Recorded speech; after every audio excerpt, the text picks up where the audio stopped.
നമസ്കാരം. പ്രധാന വാർത്തകൾ.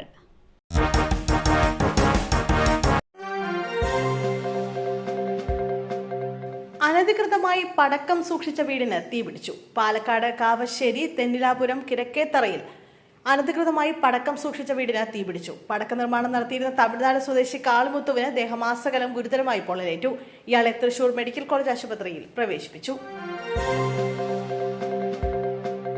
കണ്ണൂരിൽ KSRTC സ്വിഫ്റ്റ് ബസ് നിയന്ത്രണം വിട്ട പാലത്തിലേക്ക് ഇടിച്ചു കയറിയ അപകടം. ഡ്രൈവറും കണ്ടക്ടറും ഉൾപ്പെടെ 8 പേർക്ക് പരിക്ക്. കണ്ണൂർ ഇരിട്ടിയിൽ KSRTC സ്വിഫ്റ്റ് ബസ് പാലത്തിലേക്ക് ഇടിച്ചു കയറിയ അപകടം. ഡ്രൈവറും കണ്ടക്ടറും ഉൾപ്പെടെ 8 പേർക്ക് നിസ്സാര പരിക്കേറ്റു. ബംഗളൂരുവിൽ നിന്ന് പയ്യന്നൂരിലേക്ക് പോവുകയായിരുന്ന KSRTC സ്വിഫ്റ്റ് ബസ് നിയന്ത്രണം വിട്ട് ഇരിട്ടി ടൗണിലെ പഴയ ഇരുമ്പ് പാലത്തിലേക്ക് ഇടിച്ചു കയറുകയായിരുന്നു.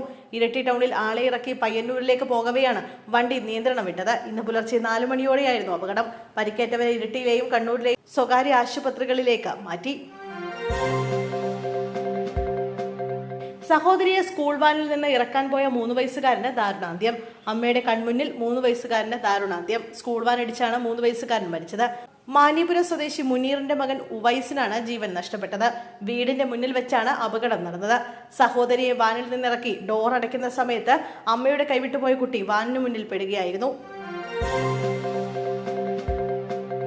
പാലക്കാട് യുവാവ് ആത്മഹത്യ ചെയ്ത സംഭവം. മുൻ കോൺഗ്രസ് നേതാവ് അറസ്റ്റിൽ. കുഴൽമന്ദം മഹാത്മാഗാന്ധി മൾട്ടിപർപ്പസ് സൊസൈറ്റി പ്രസിഡന്റ് വിജീഷാണ് അറസ്റ്റിലായത്. കുഴൽമന്ദം മഞ്ഞാടി ചെന്നക്കോട് വീട്ടിൽ മനോജ് കുമാർ ആത്മഹത്യ ചെയ്ത സംഭവത്തിലാണ് അറസ്റ്റ്.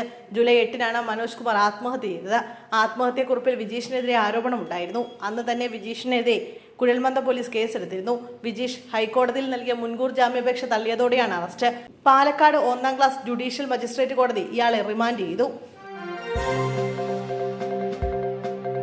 പിരായിരിയിലെ പ്രതിഷേധം. രാഹുൽ മാങ്കൂട്ടത്തിന്റെ പരാതിയിൽ ഡിവൈഎഫ്ഐ BJP പ്രവർത്തകർക്കെതിരെ കേസ്.